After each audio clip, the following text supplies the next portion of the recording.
Ndugu zangu wachungaji, tuwe watu wa kwanza wa kukemea maovu yote na viashiria vyote ambavyo vinaweza vina uvunjifu wa amani katika maeneo yetu ambayo tunaishi.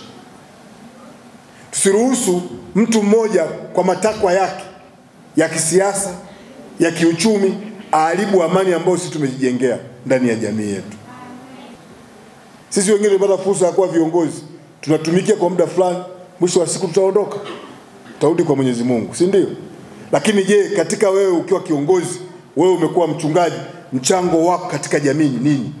Kwa kweli kanisa letu lina maono makubwa.